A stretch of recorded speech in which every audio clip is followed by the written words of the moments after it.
Hello students, welcome to SMS study centre. आज हम बात करने वाले हैं नेक्स्ट वीडियो के बारे में, जो रहने वाला है हमारा एमएस पावर पॉइंट का। जो हमारा नेक्स्ट टॉपिक रहेगा वो रहेगा टेक्स्ट फॉर्मेट्स को बदलना। लास्ट क्लास के अंदर हमने क्या देखा था, मैं आपको बता देता हूँ, रिवीजन करवा देता हूँ थोड़ा।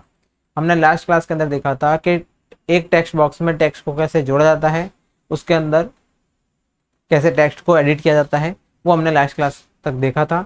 अब हम देखने वाले हैं टेक्स्ट के फॉर्मेट्स को बदलना। मीन्स अलग अलग फॉर्मेटिंग होती है टेक्स्ट के ऊपर, तो हम वो कहाँ से कर सकते हैं, उसके अंदर कौन कौन सी फॉर्मेटिंग्स होती हैं, वो सारी चीज़ें हम आज की क्लास के अंदर देखने वाले हैं। आपको सबसे पहले, जब हम फॉर्मेटिंग के लिए सोचते हैं तो टेक्स्ट, रंग और फॉन्ट आमतौर पर मन में आते हैं। हालांकि अन्य प्रभाव जैसे कि मैं बात करता हूँ बोल्ड की, इटैलिक की, वर्ड आर्ट का उपयोग करना, सूची में बुलेट्स, क्रमिक सूची को संख्याबद्ध करना भी है। पावर पॉइंट में टेक्स्ट को कई तरीकों से आप स्वरूपित कर सकते हैं। एक रास्ता मिनी टूल बार का उपयोग करके है। जब आप टेक्स्ट का चयन करते हैं तो टूल बार पट्टी स्वचालित रूप से खुलती है। अब यहाँ पर फॉर्मेट टैब में विभिन्न उपलब्ध विकल्पों का उपयोग करके भी आप टेक्स्ट को स्वरूपित कर सकते हैं। आप होम टैब पर फॉन्ट ग्रुप में उपलब्ध विभिन्न विकल्पों का उपयोग कर सकते हैं। यहाँ देखिए, सबसे पहले हम बात करते हैं होम टैब के अंदर। तो होम टैब के अंदर हमारे पास में टेक्स्ट के ऊपर क्या क्या फॉर्मेटिंग अवेलेबल है, सबसे पहले वो देख लेते हैं। या देखिए, यहाँ पर हमें टेक्स्ट का जो स्टाइल है, ठीक है ना, जो आप वर्ड है वो किस फॉर्मेट में लिखना चाहते हैं, जैसे कि कैलिब्री हो गया है, या आपका हिंदी हो गया है, ठीक है ना। ये अलग अलग जो भी टाइम्स न्यू रोमन है, वो जितने भी जो लैंग्वेज है आप उसके अंदर उसको टाइप कर सकते हैं। फिर बात करते हैं उसके साइज की, आप उसका साइज भी चेंज कर सकते हैं, ठीक है ना। आप अपने हिसाब से उसको फॉर्मेट कर सकते हैं। फिर मैं बात करता हूँ उसके फॉन्ट स्टाइल की। तो फॉन्ट स्टाइल आप कौन कौन से रख सकते हैं यहाँ पर। फॉन्ट स्टाइल आपका जैसे उसको बोल्ड कर सकते हैं, इटैलिक कर सकते हैं, अंडरलाइन कर सकते हैं। यहाँ पर फॉन्ट का कलर भी दे रखा है, आप उसके अंदर कलर चेंज कर सकते हैं, उसका साइज बड़ा छोटा कर सकते हैं, ठीक है ना। उसके साथ में आप यहाँ पर पैराग्राफ के अंदर भी आपको बहुत सारे ऑप्शंस अवेलेबल हो जाते हैं। जैसे कि मैं बात करता हूँ उसका अलाइनमेंट, आप राइट, लेफ्ट या सेंटर के अंदर उसका अलाइनमेंट कर सकते हैं। उसके अंदर आप नंबर्स या बुलेट्स भी ऐड कर सकते हैं, जो भी आपको क्रम वाइज, मीन्स आपको किसी ऑर्डर के अंदर कोई भी प्रेजेंटेशन लिखना है तो आप वहाँ पर उसका नंबर या बुलेट्स के अंदर भी उसको प्रेजेंट कर सकते हैं। फिर बात करते हैं फॉर्मेट टैब की। तो फॉर्मेट टैब के अंदर भी आपके पास में बहुत सारे ऑप्शंस अवेलेबल होते हैं। जैसे कि मैं बात करता हूँ, यहाँ पर आप शेप्स को ऐड कर सकते हैं, शेप का स्टाइल चेंज कर सकते हैं, वर्ड आर्ट कर सकते हैं, ठीक है ना, उसको अरेंज कर सकते हैं और उसका साइज भी यहाँ पर कर सकते हैं, ठीक है ना। और दूसरा ऑप्शन कौन सा था, दूसरा ऑप्शन था आपका मिनी टूल बार का। जो मिनी टूल बार आप जैसे ही यहाँ पर सेलेक्ट करते हैं किसी भी वर्ड को, ठीक है ना, तो यहाँ पर एक मिनी टूल बार ओपन हो जाता है, जिसमें आप यहाँ पर टेक्स्ट का जो भी फॉर्मेट है वो यहाँ पर चेंज कर सकते हैं। अब बात करते हैं फॉर्मेट पेंटर का उपयोग करना। देखिए, सबसे जो फॉर्मेट पेंटर है वो आपका इजी है। मैं आपको यहाँ पर प्रैक्टिकली चीजें बता देता हूँ कि फॉर्मेट पेंटर का यहाँ पर यूज क्यों किया जाता है। अब मेरे पास में क्या है, मेरे पास में कोई भी एक स्लाइड है जिसके अंदर मैंने कुछ चेंजेस किए हैं, ठीक है, या मैंने किसी टेक्स्ट के ऊपर कोई चेंजेस किए हैं, उसके अंदर कोई फॉर्मेट्स अप्लाई किए हैं, ठीक है ना। तो उसी फॉर्मेट को अप्लाई करना है मेरे को दूसरी स्लाइड के अंदर या दूसरे टेक्स्ट के ऊपर, ठीक है ना। तो मैं क्या करूंगा, यहाँ पर जो आपको कॉपी पेस्ट का ऑप्शन होता है वो केवल आप टेक्स्ट को कॉपी पेस्ट कर सकते हैं, लेकिन उसके ऊपर जो आपने एडिटिंग की है, उसके अंदर जो फॉर्मेट किए हैं, उसका आप कॉपी यहाँ पर नहीं कर सकते। इसलिए यहाँ पर आपके पास में एक ऑप्शन अवेलेबल होता है जिसको कहा जाता है फॉर्मेट पेंटर। फॉर्मेट पेंटर क्या करता है, आपने जो भी फॉर्मेट इस स्लाइड के ऊपर ओपन किया है या जो अप्लाई किया है, वो वैसा का वैसा आप यहाँ पर कॉपी कर सकते हैं दूसरे स्लाइड के ऊपर या दूसरे टेक्स्ट के ऊपर। तो वहाँ पर आपका काम आता है फॉर्मेट पेंटर। फॉर्मेट पेंटर यहाँ सारे के सारे जो भी आपने फॉर्मेट अप्लाई किए हैं उनको कॉपी करके यहाँ पर पेस्ट करने का कार्य करता है। ओके, अब बात करते हैं बुलेट्स की, ठीक है ना। देखिए, बुलेट्स क्या है, बुलेट्स आपको यहाँ पर किसी भी टेक्स्ट को व्यवस्थित क्रम में व्यवस्थित करने के लिए आपको यहाँ पर एक जो सुविधा उपलब्ध करवाई गई है, उसी को यहाँ पर बुलेट्स बोला गया है। बुलेट्स के द्वारा आप क्या कर सकते हैं, किसी भी जो आपका जो टेक्स्ट है उसको एक अलाइनमेंट में या एक नंबर्स के अंदर वहां पर सेट कर सकते हैं। तो यहाँ पर आपके पास में कौन कौन से बुलेट्स अवेलेबल होते हैं, ठीक है ना, मैं बता देता हूँ। जैसे आप यहाँ पर पैराग्राफ के ऊपर क्लिक करते हैं तो आपके सामने बुलेट्स एंड नंबरिंग का एक ऑप्शन अवेलेबल हो जाएगा कि आप जो नंबर है वो बुलेट्स के अंदर रखना चाहते हैं, मीन्स अपना जो टेक्स्ट है वो बुलेट्स के अंदर रखना चाहते हैं, या अपने टेक्स्ट को नंबर के अंदर रखना चाहते हैं। ओके, तो अलग अलग बुलेट्स अवेलेबल है। जैसे मैं बात करता हूँ सबसे पहले बुलेट्स की, तो यहाँ पर है नन, आपको डॉट्स में दिखाई दे रहा होगा, ब्लैंक डॉट दिखाई दे रहे होंगे, ठीक है ना, सॉरी ब्लैंक सर्कल दिखाई दे रहे होंगे, यहाँ रेक्टेंगल है, ठीक है ना, यहाँ ब्लैक रेक्टेंगल है, और यहाँ पर कुछ अलग बुलेट्स हैं, यहाँ पे कुछ अलग एरो के अंदर है, यहाँ राइट के फॉर्मेट में है। तो अलग अलग टाइप के यहाँ पर बुलेट आपको अवेलेबल हो जाते हैं। आपको जो भी यहाँ पर चूज करना है, कोई भी आप अपने इच्छा से यहाँ पर चूज उसको कर सकते हैं। अब बात करते हैं टेक्स्ट का संरेखण, ठीक है ना, मीन्स कहने का मतलब है टेक्स्ट का अलाइनमेंट करना। मैंने आपको भी बताया था कि टेक्स्ट का अलाइनमेंट करने के लिए आप क्या कर सकते हैं। टेक्स्ट के अलाइनमेंट के लिए आपके पास में बहुत सारे ऑप्शंस अवेलेबल हैं। जैसे कि कौन कौन से ऑप्शन होते हैं। सबसे पहला होता है अलाइनमेंट टेक्स्ट लेफ्ट, जिसके अंदर आपका जो भी टेक्स्ट होता है वो सारा का सारा लेफ्ट के अंदर अलाइन हो जाता है। मतलब आपका अगर ये बॉक्स है टेक्स्ट का, तो यहाँ पर आपका सारा का सारा टेक्स्ट अलाइनमेंट हो जाता है। आपका यहाँ से आप लिखना प्रारंभ करेंगे। ओके, दूसरा है सेंटर। सेंटर मीन्स आपने जो भी टेक्स्ट लिखा है वो सारा का सारा सेंटर के अंदर आ जाएगा। ओके, तीसरी बात करते हैं अलाइन टेक्स्ट राइट, ठीक है ना। तो यहाँ पर जो सभी चयनित टेक्स्ट है वो दाएं तरफ आ जाएंगे, मीन्स संरेखित हो जाएंगे। जस्टिफाई टेक्स्ट को दोनों तरफ समान रूप से दाएं और बाएं पर संरेखित करता है और कई अखबारों और पत्रिकाओं द्वारा प्रयोग किया जाता है, ठीक है ना। आपने देखा होगा अखबार के अंदर आपका जो टेक्स्ट होता है दोनों तरफ से अलाइंड होता है, ठीक है, मीन्स दोनों तरफ से एकदम आपका क्या होता है, संरेखित होता है या अलाइंड होता है। तो वही आपका टेक्स्ट क्या कहलाता है, जस्टिफाई कहलाता है, ठीक है। आपके पास में ऑप्शंस अवेलेबल हैं पैराग्राफ के अंदर। जैसे आप यहाँ पैराग्राफ के अंदर जाएंगे तो आपके सामने यहाँ पर 4 ऑप्शन अवेलेबल है। जैसे कि मैं बात करता हूँ लेफ्ट, सेंटर, राइट और यहाँ पर जस्टिफाई। ओके, ये आपके अलाइनमेंट रहने वाले हैं, टेक्स्ट का संरेखण रहने वाला है। फिर बात करते हैं टेम्पलेट्स का उपयोग करना। जैसा कि मैंने आपको लास्ट क्लास के अंदर बताया था कि जब भी हम कोई न्यूज स्लाइड लेते हैं तो वहां पर हमारे सामने बहुत सारे टेम्पलेट्स अवेलेबल रहते हैं, ठीक है ना। अब टेम्पलेट होता क्या है। टेम्पलेट होता है कि आप क्या करते हैं, आपका एक प्री, ठीक है ना, मतलब पहले से ही एक बना हुआ फॉर्मेट होता है जिसके अंदर बहुत सारे फॉर्मेटिंग कर रखे होते हैं या बहुत सारे टेक्स्ट का अलाइनमेंट कर रखा होता है। और उसके अंदर अलग अलग, जैसे कि आप उसके अंदर किसी के अंदर इमेज ऐड कर सकते हैं, किसी के अंदर आप टेक्स्ट अलाइनमेंट कर सकते हैं या टेक्स्ट ऐड कर सकते हैं, किसी के अंदर चार्ट ऐड कर सकते हैं। तो वो वेरियस टाइप के आपके जो ऑप्शंस अवेलेबल रहते हैं उन सभी को यहाँ टेम्पलेट्स कहा जाता है, ठीक है।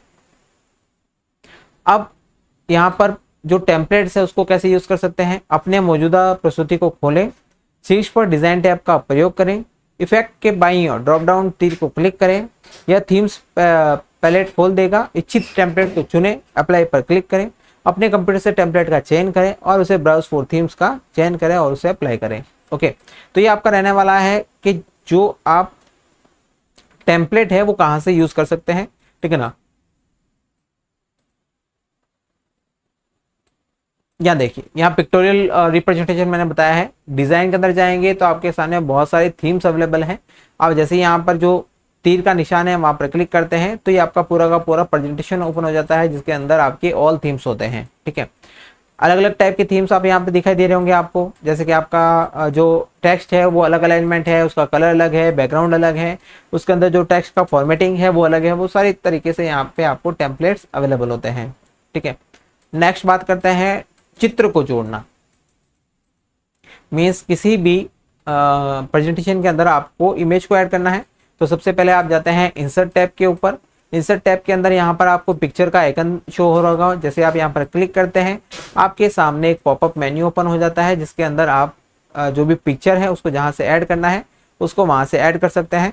और जैसे उस पिक्चर को क्लिक करते हैं तो उसके सामने आपको बहुत सारे उसके फॉर्मेट अवेलेबल हो जाते हैं कि आपको पिक्चर के ऊपर आपका क्या एडजस्ट करना है, पिक्चर की स्टाइल क्या होनी चाहिए, पिक्चर का अरेंजमेंट कैसा होना चाहिए, पिक्चर की साइज कैसी होनी चाहिए। तो ये सारे के सारे फॉर्मेट आपको वहां पर अवेलेबल रहते हैं। अब बात करते हैं स्लाइड मास्टर का उपयोग करना। देखिए, स्लाइड मास्टर क्या है। स्लाइड मास्टर मीन्स आप जो स्लाइड्स बना रहे हैं उन सभी को अरेंज करना, ठीक है ना। उन अरेंज के अंदर आप स्लाइड को कैसे उपयोग में लेना चाहते हैं, कौन सी स्लाइड को पहले रखना चाहते हैं, कौन सी स्लाइड को बाद में रखना चाहते हैं, ठीक है। तो ये है आपका slide master in slide master view. Slide का जो लेआउट है associate with the slide master, ये सारा का सारा जो आपका दिख रहा है आपको इस पैनल के अंदर लेफ्ट हैंड साइड में, वो आपका स्लाइड मास्टर व्यू है। ओके, अब बात करते हैं कि यहाँ पर आपको अगर कुछ चेंजेस करना है तो आप यहाँ पर उसके अंदर कुछ चेंजेस कर सकते हैं। जैसे मैं बात करता हूँ एडिट मास्टर कर सकते हैं, मतलब अपनी स्लाइड को ऊपर या नीचे करना है, एक स्लाइड को यहाँ से यहाँ ले जाना है, इस स्लाइड को यहाँ से यहाँ ले जाना है, तो आप इस स्लाइड मास्टर व्यू के अंदर इसको चेंज कर सकते हैं। ओके, इसके अंदर ज़्यादा थ्योरेटिकल पार्ट नहीं है, मैं आपको यहाँ पर प्रैक्टिकली चीज़ें ही करके बताने वाला हूँ। Header and putters. Okay, header and putters और साथ में आपका स्पीकर नोट्स को जोड़ना। ठीक है, हेडर और फुटर को ऐड करना है, साथ में स्पीकर को भी यहाँ पर ऐड करना है। ठीक है ना, इस पर स्पीकर नोट्स भी यहाँ पर आपको जोड़ने हैं। तो सबसे पहले आप जाएंगे इंसर्ट टैब के टेक्स्ट ग्रुप में हेडर्स एंड फुटर पे क्लिक करेंगे। हेडर और फुटर डायलॉग बॉक्स में नोट्स और हैंड्स आउट टैब पर हैंड्स या फुटर चेक बॉक्स या दोनों का चयन करें और उसके बाद इच्छित टेक्स्ट लिखें जो कि आप प्रत्येक हैंडआउट या नोट्स के पेज के शीर्ष केंद्र या निचले भाग के केंद्र में आप प्रकट करना चाहते हैं। मीन्स यहाँ देखिए, आपका कोई भी जो टेक्स्ट है या जो भी स्लाइड है उसके सबसे ऊपर के पार्ट में जो भी आता है, ठीक है ना, वो आपका कहलाता है हेडर, और जो सबसे लास्ट में और बॉटम में आता है उसको कहते हैं फुटर्स। ठीक है ना, मीन्स प्रत्येक पेज के अंदर या प्रत्येक स्लाइड के अंदर आप हेडर और फुटर को ऐड कर सकते हैं। जैसे कि मैं बात करता हूँ पेज नंबर की, तो जैसे आप बनाना चाहते हैं कि भाई मेरे को 100 पेज की एक स्लाइड बनानी है, मीन्स बहुत सारी स्लाइड्स बनानी है, प्रेजेंटेशन बनाना है, तो उस प्रेजेंटेशन में आप चाहते हैं कि प्रत्येक के अंदर क्या हो, मेरा नंबर हो, तो आप यहाँ क्या कर सकते हैं, उसको हेडर या फुटर के अंदर उसको ऐड कर सकते हैं। अगर फुटर के अंदर ऐड करते हैं तो प्रत्येक पेज के लास्ट में आपको यहाँ पर उसका पेज नंबर दिखाई देगा। और अगर आप चाहते हैं कि उसका कुछ हेडिंग भी हो, ठीक है ना, तो वहाँ पर आप उसका हेडिंग भी ऐड कर सकते हैं। तो आपका कहाँ चला जाएगा, वो हेडर के अंदर चला जाएगा। और ये दोनों आपको कहाँ करने होंगे, या आपको बाय मैनुअल करना होगा, हेडर और फुटर को यहाँ पर ऐड करना होगा और वहाँ पर उसके अंदर टेक्स्ट को लिखना होगा। ये हेडर और फुटर के क्या है, ये हेडर और फुटर की सेटिंग्स है जो आपको मैं यहाँ पे शो कर रहा हूँ। आपको इंक्लूड ऑन पेज करना है, ठीक है ना, हेडर के अंदर क्या रखना है, पेज नंबर रखना है, फुटर के अंदर क्या रखना है, ठीक है, यहाँ पर क्या उसका फॉर्मेट होगा, वो सारी चीज़ें। फिर बात करते हैं स्लाइड के अंदर, तो स्लाइड के अंदर आप क्या करना चाहते हैं, अप्लाई एक स्लाइड के ऊपर करना चाहते हैं, अप्लाई टू ऑल करना चाहते हैं, या फिर इसको यहाँ से कैंसिल करना चाहते हैं। ओके, अब बात करते हैं स्लाइड को व्यवस्थित करना या सही तरीके से उसको सेट करना। स्लाइड को सही व्यवस्थित करने के लिए आप जाएंगे स्लाइड शॉर्टर व्यू के अंदर, ठीक है ना। स्लाइड शॉर्टर व्यू के अंदर आपको जितनी भी जो स्लाइड्स आपने बनाई हैं, जो क्रिएट की है, आपके सामने रिप्रेजेंट हो रही है। जैसे कि मेरे को यहाँ पर आपको डायग्राम के अंदर शो हो रही होगी, ठीक है, ये देखिए, मैं थोड़ा सा इसको जूम इन कर देता हूँ। ओके, तो यहाँ पर आपको अलग अलग टाइप की यहाँ पर स्लाइड शो हो रही होगी। अगर आप इसको मैनेज करना चाहते हैं तो आप यहाँ से स्लाइड शॉर्टर व्यू से इसको मैनेज कर सकते हैं। ओके, नेक्स्ट, ड्राइंग टूल्स का परिचय। ड्राइंग टूल का परिचय का मतलब है आपको यहाँ पर कौन कौन सी ड्राइंग्स टूल अवेलेबल होती है उसकी बात करते हैं। यहाँ देखिए, सबसे पहले आप जाएंगे इंसर्ट टैब के अंदर। इंसर्ट टैब के अंदर यहाँ पर आपके सामने ऑप्शन अवेलेबल होता है कौन सा, शेप्स का। वेरियस शेप्स है आपके सामने, ठीक है ना। आप यहाँ पर जो आपने रिसेंटली यूज की है वो भी शेप है यहाँ पर, ठीक है ना। लाइंस है, रेक्टेंगल्स है, बेसिक शेप्स है, अलग अलग साइज के यहाँ पर आपको जो शेप्स है वो मिल जाएंगे। आप यहाँ पर उसको ऐड कर सकते हैं और उसको वहां पर काम में ले सकते हैं। चित्र फाइलों को सम्मिलित करना और फॉर्मेट करना, ठीक है ना। अभी मैंने आपको बताया था इमेज को ऐड करना, तो इमेज को ऐड करने के बाद उसके ऊपर जो फॉर्मेटिंग होती है, ठीक है ना, वही आपकी कहलाती है कि फॉर्मेट करना किसी इमेज को। उसका एडजस्ट क्या रखना है आपको, पिक्चर का स्टाइल क्या होना चाहिए, उसको अरेंज कैसे करना है और उसकी साइज क्या रहनी चाहिए, ये आप सारे के सारे फॉर्मेट अवेलेबल होते हैं आपको फॉर्मेट टैब के अंदर, जो आपको रहता है इमेज जब भी आप ऐड करते हैं किसी भी स्लाइड के अंदर। ओके, एडजस्ट करना, पिक्चर का स्टाइल अरेंज करना और साइज को नियंत्रित करना। अब बात करते हैं टेबल को सम्मिलित करना। टेबल को सम्मिलित करने के लिए आपको क्या करना होगा, सबसे पहले आप जाएंगे इंसर्ट टैब के अंदर। यहाँ पर आपको टेबल का एक ऑप्शन शो होगा। जैसे आप इसके ऊपर क्लिक करते हैं, आपके सामने बहुत सारे ऑप्शंस अवेलेबल हो जाते हैं कि आपको टेबल किस टाइप का चाहिए, ठीक है ना। आपको यहाँ छोटे छोटे कुछ बॉक्स दिखाई दे रहे होंगे। आप जितना इसको सेलेक्ट करेंगे अपने माउस की सहायता से, उतने ही टेबल यहाँ पर आपको क्रिएट हो जाएगी।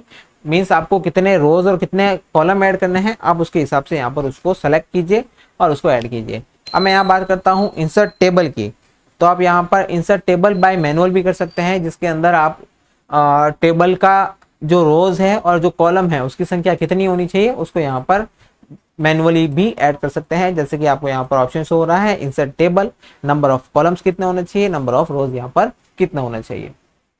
ओके, तो ये थी हमारी आज की क्लास। नेक्स्ट क्लास के अंदर हम देखने वाले हैं चार्ट को कैसे ऐड करते हैं किसी भी स्लाइड के अंदर। ऐसे ही वीडियो बनाने के लिए हमारे चैनल को लाइक शेयर एंड सब्सक्राइब करना ना भूलें। Thank you so much.